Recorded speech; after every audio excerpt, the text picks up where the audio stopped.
యేసుక్రీస్తు నామములో మీకు వందనాలు తెలియపరుస్తున్నాను. ఈ దిన వాగ్దానం అయితే దేవుడు మనం అనుగ్రహించింది విశ్వాస స్పర్శ అనేక వాక్యాన్ని మనం ధ్యానించుకుందాం. మత్తయి సువార్త 9వ అధ్యాయం 21వ వచనం మనం ధ్యానించుకోవాలి. ఒక చిన్న ప్రార్థన ద్వారాగా ఆయన్ని మనం మహిమపరుద్దాం. ప్రేమగల రక్షకుడా, మీకు స్తుతులు స్తోత్రం చెల్లిస్తున్నాం. ఈ సమయంలో మీరు మాకు దయచేసినందుకు మీకు వందనాలు చెల్లిస్తున్నాం. ఈ యొక్క విశ్వాస స్పర్శ గురించి దినం కొద్ది మాటలు ధ్యానించలేండగా మీ యొక్క పరిశుద్ధాత్మిక సహాయాన్ని మాకు అందించి మీరు మహిమ పొందుకోమని యేసు పరిశుద్ధ నామములో ప్రార్థిస్తున్నాం తండ్రి, ఆమె. నేను ఆయన పై వస్త్రము మాత్రం ముట్టితే బాగుండును అని మత్తయి సువార్త 9:21లో ఈ మాటలు అనేది ఎవరు? ఒక పేదరాలు, ఒక దీనురాలు. ఎందుకంటే 12 సంవత్సరాలుగా తను పీడించి తన జీవితాన్ని ఘోరంగా భారంగా మార్చిన ఒక వ్యాధి బాధితురాలు ఆమె. తన ద్రవ్యమంతా కూడా వైద్యులకు మరి నివారణకు పోసింది. చాలా డబ్బు ఉంది, చాలా డబ్బు దాచుకుంది. తన యొక్క అనారోగ్యాన్ని మరి బాగు చేసుకోవాలని చాలామంది డాక్టర్స్ ఉంటారు కదా, స్పెషలిస్టులు, అందరి దగ్గరికి వెళ్ళింది. చాలా డబ్బు వ్యయం చేసింది. కానీ ఆమె యొక్క వ్యాధి అయితే మరి తగ్గలేదు, నయం అవ్వలేదు. అయితే మరి ఆమె ఏమనుకుందంటే ఆమె తన ద్రవ్యమంత వైద్యులకు నివారణగా పోసింది. అదే నయం కాని వ్యాధి అని వైద్యులు వెల్లడించారు. అమ్మ, నువ్వు డబ్బు అయితే ధనం అయితే మరి అంతా కూడా మరి ఇచ్చేస్తున్నావు, కానీ మరి నీ శరీరంలో వచ్చిన ఈ యొక్క వ్యాధి అయితే నయమయ్యేటట్లుగా కనిపించట్లేదు. మరి ఏం చేయాలని వాళ్ళు కూడా మరి వాళ్ళ యొక్క మాటలు ఆమెకు తెలియపరిచినప్పుడు మరి ఆమె అనుకుంటుంది. అయితే మరి స్వస్థత కూర్చే మహావైద్యుని గురించి వినింది, ఆమెలో ఆశ చిగురించింది. మరి యేసు ప్రభువు మరి ఆ దినాల్లో అందరిని కూడా స్వస్థపరచడం అనేది జరుగుతుంది. పేరైతే వినింది, కానీ ఆయన ఎప్పుడు కూడా ఆమె చూడలేదు. మరి ఆశ అయితే ఉంది. ఆయనతో మాట్లాడటానికి దగ్గరగా వెళ్ళగలిగితే మరి నేను స్వస్థత పొందవచ్చు అని తన హృదయంలో అనుకుంది. తన కుమార్తెను స్వస్థపరచడానికి రావాల్సిందిగా కోరిన యూదు రబ్బీ అయిన యాయరింటికి క్రీస్తు వెళ్తున్నాడు. నా చిన్న కుమార్తె చావనై ఉన్నది, అది బాగుపడి బ్రతుకున్నట్లు నీ వచ్చి దాని మీద నీ చేతులు ఉంచవలను అని బతిమాలుతున్నాను అంటూ ఆ గుండె చెదిరి అతడు చేసిన దీన విన్నపము మార్కు సువార్త 5వ అధ్యాయం 23వ వచనంలో మరి కనికరం సానుభూతి గల క్రీస్తు హృదయాన్ని కదిలించింది. వెంటనే అధికారితో అతడి ఇంటికి ఆయనతో పాటు కూడా యేసుప్రభు బయలుదేరి వెళ్ళినట్లుగా వాక్యంలో మనం చూస్తున్నాం.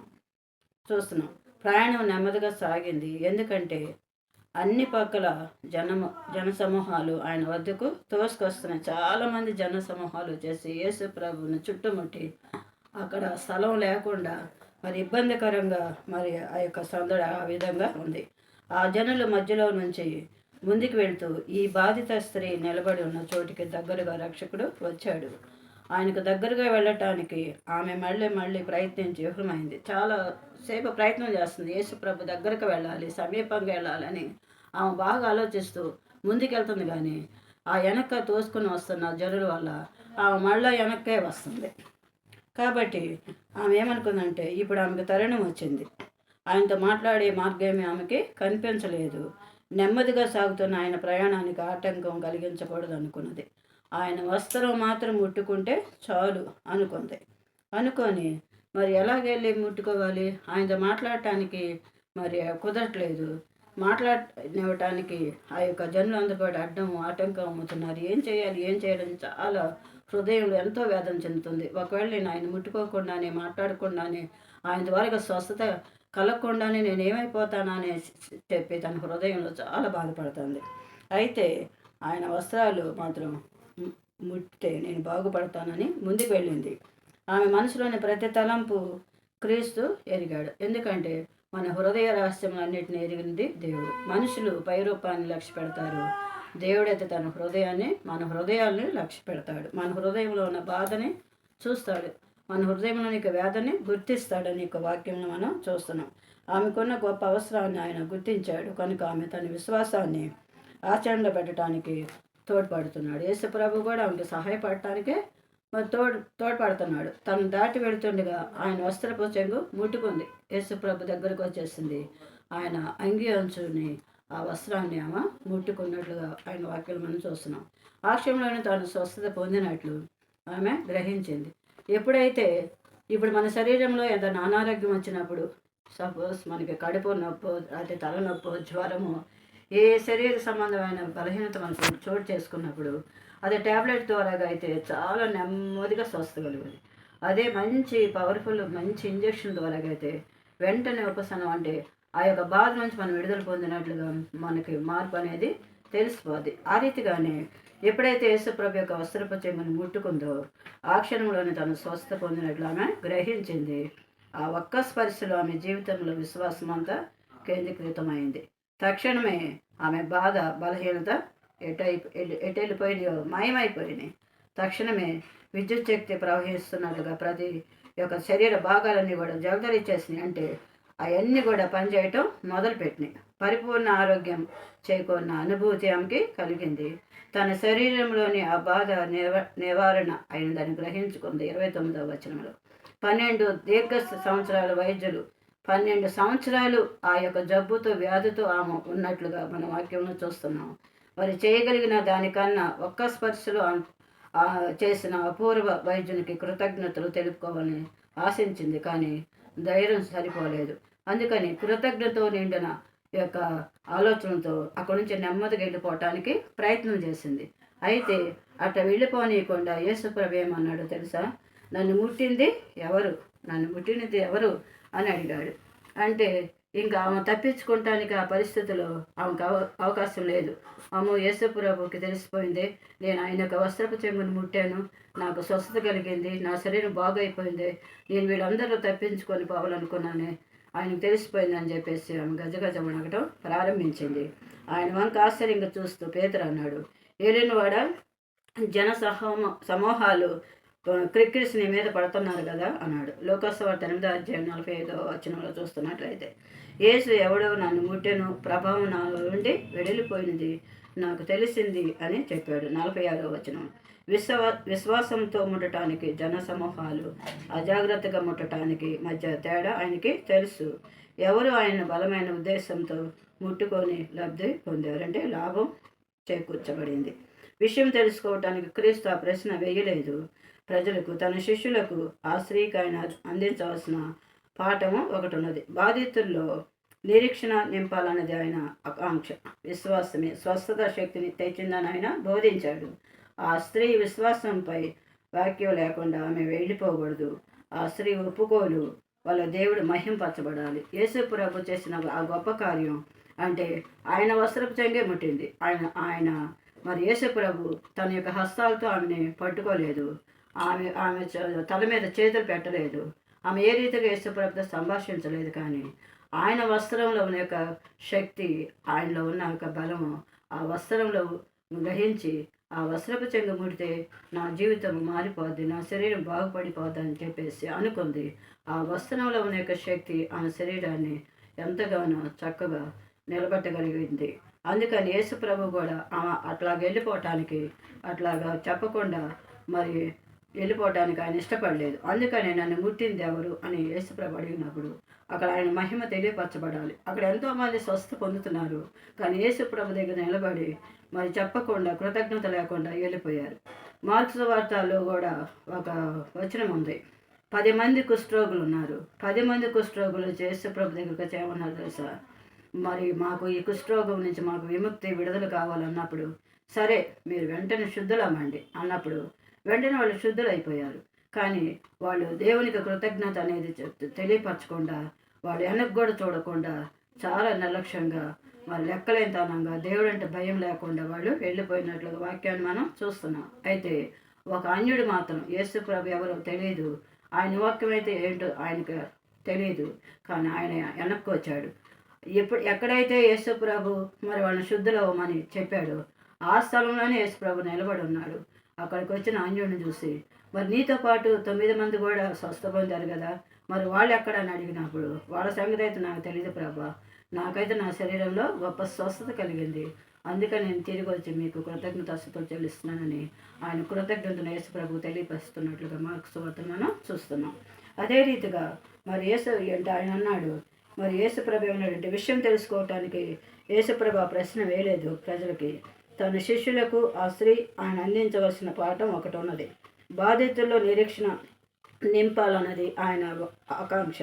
విశ్వాసము స్వస్థత శక్తిని తెచ్చిందని ఆయన బోధించాడు.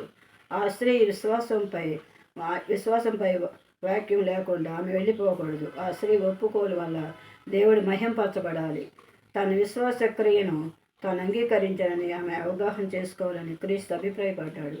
ఆమె సగం దీవెనతోనూ వెళ్ళిపోవటం ఆయనకి ఇష్టం లేదు. ఆమె బాధపడుతున్నట్టు మరి ఆయనకు తెలుసు అన్న యొక్క దాని గురించి, లేక ఆయన ప్రేమ గురించి, లేక తన వద్దకు వచ్చే వారందరినీ ఆయన పూర్తిగా రక్షిస్తాడని తన విశ్వాసానికి ఆయన ఆమోదం గురించి ఆమె అజ్ఞానంలో ఉండకూడదని ఆయన అభిలాషించాడు.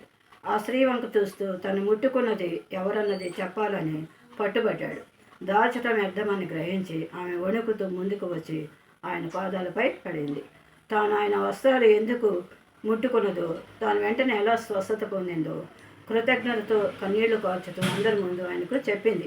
ఆయన వస్త్రాలు ముట్టుకోవటం దురాభిమానమని ఆమె భయపడింది. కానీ ఆయన నోటి నుంచి ఎలాంటి గద్దింపు రాలేదు.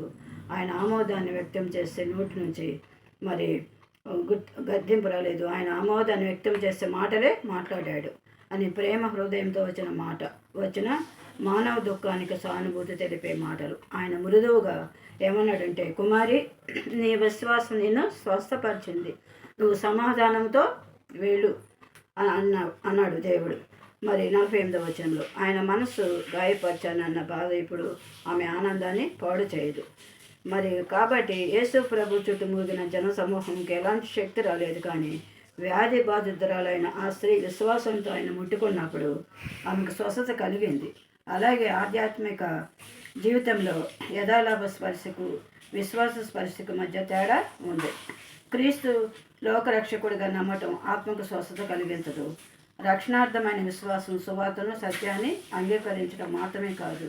ఏ విశ్వాసం క్రీస్తుని వ్యక్తిగత రక్షకుడిగా అంగీకరిస్తుందో అది నిజమైన విశ్వాసం. నేను ఆయన విశ్వసించడం ద్వారా నశింపక మరి నిత్యజీవం పొందినట్లు దేవుడు మనకు తన అద్వితీయ కుమారుని అనుగ్రహించాడు. యోహాను సువార్త 3:16 అంటున్నాడు, దేవుడు ఇచ్చిన గొప్ప వాగ్దానం ఏంటంటే యేసు ప్రభువును తన కుమారుడుగా మనకి అనుగ్రహించాడు. ఆయన ప్రియ కుమారుడు, ఏకైక కుమారుడు యేసు ప్రభు మన కొరకు ఈ లోకానికి వచ్చి మనల్ని ఎంతగానో ప్రేమించినట్లుగా ఆయన వాక్యాన్ని మనం చూస్తున్నాం. ఆయన రక్షణ కృపను పొందుతానని నేను మరి విశ్వసించాలి. నేను ఇప్పుడు జీవిస్తున్న జీవితం నన్ను ప్రేమించి నా కొరకు తను అప్పగించుకున్న దేవుని కుమారుని అందు విశ్వాసమును నేను జీవించుచున్నాను. గలతీ 2:20 చెప్తున్నాడు, అనేకులు విశ్వాసాన్ని ఒక అభిప్రాయంగా భావిస్తారు. రక్షణార్థమైన విశ్వాసం ద్వారా ఎవరు క్రీస్తును స్వీకరిస్తారో వారు దేవునితో నిబంధన బాంధవ్యంలో ఆయనతో ఏకమవుతారు. సజీవ విశ్వాసం అంటే అధికమైన శక్తి, రహస్యాలను చెప్పే విశ్వాసం. దాని మూలంగా క్రీస్తు ద్వారా ఆత్మ జయించే ఒక శక్తిగా రూపొందుతుంది.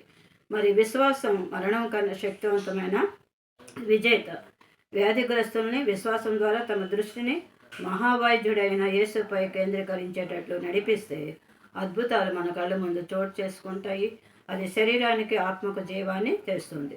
కాబట్టి దేవుడు చెప్తున్నాడు, దురాభ్యాసాలతో సతమవుతున్న బాధితుల కోసం పని చేయటంలో వారు పయనిస్తున్న యొక్క నిస్పృహ నాశనము వైపుకు వారిని పోనివ్వటం కన్నా వారి దృష్టిని యేసు వైపుకు మనం తిప్పాలి. వారి కన్నుల్ని పరలోక మహిమపై నిలిపేటట్లుగా చేయాలి. సహాయము నిరీక్షణ లేని వారి ముందు సమాధిని కూర్చున్న భయాల కన్నా వారి శరీరాత్మకు ఎంతో మేలు చేస్తుంది. కాబట్టి యేసుప్రభు ఆ ఒక్క స్త్రీనే స్వస్థపరచడం కాదు, ఈ లోకానికి ఆయన వచ్చిందే రోగులను స్వస్థపరచడానికి, రక్షణ లేని వారికి రక్షణ దయచేయటానికి, విశ్వాసంలో సన్నగిలిన వారిని మరి విశ్వాసంలో మరి మన శక్తులుగా నిలబెట్టడానికి, ఆయన కనికరం మన మీద చూపించడానికి, మరి మనల్ని ఆదరించడానికి, మనల్ని ఓదార్చడానికి, మనల్ని బలపరచడానికి, మనకెంతో సహనాన్ని ఇవ్వగలిగేటట్లుగా తన వాక్యం ద్వారా మనం నింపటానికి మనం ఈ లోకంలోకి యేసుప్రభు వచ్చారు. ఎవరైతే యేసుప్రభు యొక్క మార్గంలో మరి విశ్వాసంతో నడిపించబడతారో వాళ్ళందరినీ ఎంతగానో దేవుడు ప్రేమిస్తాడని వాక్యంలో సెలవిస్తుంది. కాబట్టి ఏదైనా సరే, ఎలాంటి కార్యమైనది, వ్యాధి అయినా సరే, ఏదైనప్పటికీ మన జీవితంలో జరిగే కార్యాలు ఆయన మీద విశ్వాసం ఉంచి మనం ముందుకు సాగినప్పుడు, ప్రార్థన చేసినప్పుడు ఎంత గొప్ప కార్యాన్ని ఆయన దేవుడు చేయటానికి మన పట్ల ఆయన సిద్ధంగా ఉన్నాడు. కాబట్టి మరి స్పర్శ అనేది ఒక గొప్ప అనుభూతి అంటున్నాడు దేవుడు. కాబట్టి మరి బిడ్డకి తల్లికి స్పర్శ, బిడ్డకి తెలుసు తన తల్లి ముట్టుకున్నదని, తండ్రికి తెలుసు తన ఒక కుమారుడు కుమార్తె తన ప్రక్కన పడుకున్నారని. మరి వేరే వాళ్ళు దగ్గర మన పిల్లల్ని పండేసి కొద్దిసేపు చూడండి అమ్మ నేను ఇప్పుడే వస్తాను ఒక పని చూసుకొని, ఈ పసిబిడ్డ నేను ఎత్తుకొని తీసుకెళ్ళడం కష్టం కదా అన్నప్పుడు వాళ్ళు ఆ మాటకి ఏమంటారంటే, వద్దంటే నన్ను వాళ్ళు బాధపడతారేమో, మరి ఈ బిడ్డని చూడాలంటే ఎంతసేపు పట్టుదో తల్లి వచ్చేసేటప్పటికి అని చెప్పేసి సరే అని చెప్పేసి ఇష్టంగాను మరి తీసుకొని ఉంచుతారు కొద్దిసేపటికి. అయితే ఆ బిడ్డ కొద్దిసేపు అయితే ఆ పరిసరాలను బట్టి ఆ బిడ్డ కనపడే దృశ్యాలను బట్టి కొద్దిసేపు సంతోషిస్తుంది. ఆ తర్వాత తన తల్లి కనపడకపోవటం, ఆ స్పర్శ ఆమెకి అందించలేకపోవటం అనేది అది కనుక్కున్నప్పుడు బిడ్డ బాగా గుక్కపెట్టి ఏడుస్తాడు. కాబట్టి మరి బిడ్డలకి తల్లి యొక్క స్పర్శ తెలుసు, బిడ్డలకి తండ్రి యొక్క స్పర్శ తెలుసు. కాబట్టి మనకి ఏ స్పర్శ కావాలి అంటే విశ్వాస స్పర్శ కావాలి. విశ్వాసానికి పునాది యేసుప్రభు. కాబట్టి అట్టి స్పర్శ దేవుని స్పర్శ మనం కలిగినప్పుడు ఆ విశ్వాసంలో ముందుకు మనం సాగిపోవటానికి దేవుడు మనకి సహాయకుడిగా మనల్ని నడిపించునుగాక. దేవుడు తన పరిశుద్ధ వాక్యాన్ని దీవించి ఆశీర్వదించునుగాక. చిన్న ప్రార్థన ద్వారాగా ఈ వాక్యాన్ని ముగించినట్లుగా మనం అన్ని మహిమపరుద్దాం. ప్రేమ పరిశుద్ధమైన ప్రియతండ్రి నాయన, మరి అనుగ్రహించిన యొక్క జ్ఞానాన్ని బట్టి నాయన ప్రభు ఈ వాక్యమును అందించడానికి మీరు కృపించినందుకు సహాయం చేసినందుకు వందనాలు చెల్లిస్తున్నాం. విన్న ప్రతి బిడ్డ యొక్క హృదయంలో ఈ వాక్యం వాళ్ళ హృదయంలో భద్రపరిచి వాక్యం వాళ్ళ హృదయాలు పనిచేయనట్లుగా పరిశుద్ధాత్మ సహాయం వాళ్ళకి అందించి మహిం పొందుకోమని యేసు నామములో ప్రార్థిస్తున్నాం తండ్రి. ఆమేన్.